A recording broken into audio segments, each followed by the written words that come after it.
បាទសូមគោរពនឹងជម្រាបសួរដល់បងប្អូនទាំងអស់គ្នាថ្ងៃនេះ Combo Talk ខ្ញុំនឹងលើកយកកម្មវិធី Access Control មួយដើម្បីយកមកដំឡើងក្នុងម៉ាស៊ីន Windows 10 អញ្ចឹងនេះគឺជាកម្មវិធីដែលខ្ញុំនឹងធ្វើការ install run ជាមួយនឹង MD-Data ចំពោះកម្មវិធី Access 3.5 ហ្នឹងគឺជាកម្មវិធីដែលយើងធ្វើការ control ទៅលើជាប្រភេទទ្វារឬក៏ជា scan attendant ដែលយើងវាអាស្រ័យទៅលើគោលបំណងរបស់ក្រុមហ៊ុនរបស់យើងនីមួយៗអូខេយើងនឹងធ្វើការ install ហើយនេះគឺជាទីតាំងដែលយើងនឹងកំណត់ថាយើងនឹងឲ្យ file ហ្នឹងចូលទៅកាន់ទីតាំងប្រភេទ drive មួយណានេះគឺជា software ឬក៏ជា feature មួយចំនួនដែល ZKAccess 3.5 ហ្នឹងមាននៅក្នុងហ្នឹងជាធម្មតានៅពេលដែលយើង install បើចំពោះក្រុមហ៊ុនអ្នកនរគ្នាប្រើជា Microsoft SQL server យើងអាច install ហើយយើង point ជាមួយនឹង SQL server ដូចនៅក្នុងវីដេអូនេះមកអញ្ចឹងចំពោះកម្មវិធីនេះគឺវា support ត្រឹមតែ Microsoft SQL server 2005 ទេហើយនឹង default គឺវាប្រើជាដូចជា Microsoft Access អូខេអញ្ចឹងខ្ញុំនឹងធ្វើការ install ជា default នៅលើ database ហ្នឹងហើយនេះគឺជា software access control មួយចំនួនដែលវានឹងប្រើអាចជា access control device ជា reader ជា electronic dock ឬក៏ជា card number ជាដើមដែលវានឹងប្រើជាមួយនឹង software មួយនឹងអូខេយើង next ទៀតទៅហើយនេះគឺជាទីតាំងដែលយើងនឹងធ្វើការ backup នៅ file នៅពេលដែលយើង install ចប់អញ្ចឹងយើងsorry យើងនឹងធ្វើការ create file ណាមួយនៅលើទីតាំងណាក៏បានដែរអញ្ចឹងមានន័យថាយើងអាចធ្វើការ backup ទិន្នន័យរបស់យើងចូលនៅលើ folder មួយហ្នឹងនឹងគឺជាទីតាំងដែលយើងធ្វើការ backup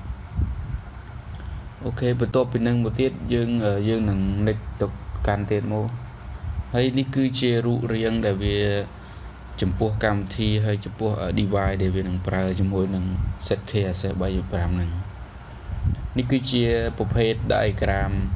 ខ្លះៗដែលយើងនឹងយល់ដឹងពីប្រភេទនៃ access control មួយហ្នឹងហើយយើងចាប់ផ្ដើម install មកចឹងចំពោះកម្មវិធីនេះគឺវាអត់សូវចំណាយពេលយូរទេក្នុងការ install ចឹងវាចំណាយពេល2ទៅ3នាទីទេចឹងវាងាយស្រួលក្នុងការ install ដែរចឹងបើអ្នកទាំងអស់គ្នាប្រើជាមួយនឹង Microsoft Office SQL Server អ្នកទាំងអស់គ្នាអាច install ចប់ហើយចាំ point តាមក្រោយឬក៏ install step មុនក៏បានហើយវាអាស្រ័យទៅលើការ connect របស់អ្នកទាំងអស់គ្នាទៅតាមប្រភេទ requirement ក្រុមហ៊ុនរបស់អ្នកទាំងអស់គ្នាត្រូវការអានេះខ្ញុំគ្រាន់តែធ្វើការ install testing ទេអញ្ចឹងយើង install ជា default ទៅហើយយើងអាចចូលទៅកែ feature អីវាឬក៏មើលជា default អញ្ចឹងទាក់ទងនៅ Fingerprint driver SDK ហ្នឹងគឺជា default គឺវានឹង auto វាឲ្យយើងនឹង set up បន្ទាប់ពីយើង set up កម្មវិធីនឹងហើយវានឹង set up ទៅជាមួយគ្នាតែម្ដងអញ្ចឹងមានថា software នេះគឺវាអាចឲ្យយើងស្គាល់ជាមួយនឹងប្រភេទនៅ fingerprint ណាមួយ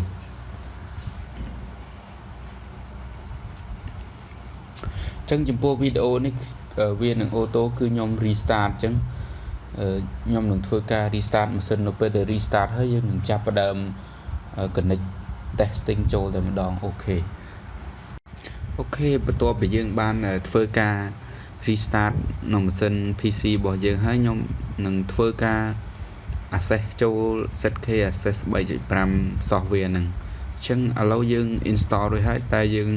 នឹងធ្វើការ login ចូលចំពោះ password គឺ default គឺ admin ដើម្បីធ្វើការ log ចូលអញ្ចឹងនៅពេលដែលយើង log in ឬយើង click លើ software ហ្នឹងបើកពេលដំបូងវានឹងត្រូវធ្វើការ update ប្រភេទ software វាដូចជា SDK ឬក៏ជា database មួយចំនួនដែលវានឹងធ្វើការ create នៅលើ software ហ្នឹងទើបយើងអាច log in ទៅចូលបានអូខេអញ្ចឹងនេះគឺជា step ដែលវា create database ខ្លួនវានៅលើ local database ហ្នឹងវានឹង complete ទើបយើងអាចធ្វើការ log in ទៅតាម default user និង password ចូលទៅកាន់ ZKAccess បានអូខេអញ្ចឹងគឺវា finish ហើយយើង close ធម្មតាមកចំណុចហ្នឹងហើយយើងនឹងធ្វើការ log ចូលតែម្ដង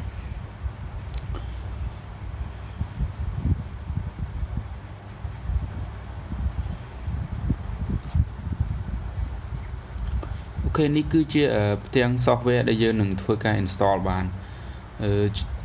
នេះគឺជា software ដែលយើងភាគច្រើនគឺយើងប្រើជាមួយនឹង access control ជាដើមដូច access control យើងអាចធ្វើការ add វាអាហ្នឹងគឺជាការ add លក្ខណៈជា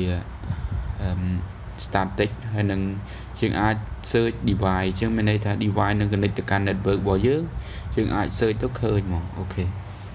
ហើយចំពោះ department ជា default គឺវាយក number 1 ហើយ department name អញ្ចឹងអ្នកទាំងអស់គ្នាត្រូវ change department number ឬក៏ sorry យើងនឹងធ្វើការ change name ដោយខ្លួនឯងយើងអត់ចង់ប្រើជា department name យើងអាចធ្វើដាក់ជា office ឬក៏ department HR អីវាអាស្រ័យលើចំណង់ចំណូលចិត្តនេះអស់គ្នាហើយ area ទាក់ទង area អាហ្នឹងគឺដូចជាឈ្មោះក្រុមហ៊ុនរបស់យើងអញ្ចឹងយើងអាចដាក់ area នឹងជាឈ្មោះក្រុមហ៊ុនឬក៏ location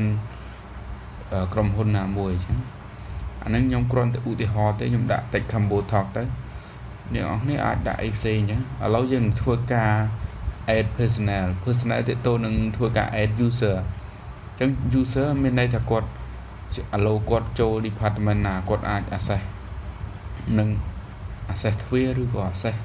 ទាក់ទង attendant បានចាហ្នឹងទាក់ទងនឹង option add user អញ្ចឹង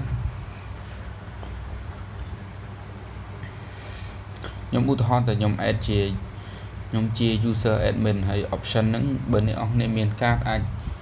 read កាតបញ្ចូលមកហើយវាមាន option ជាច្រើនដូចជា fingerprint registration ជាដើមដូចវាមាន USB fingerprint USB finger fan sensor device ផ្សេងអញ្ចឹង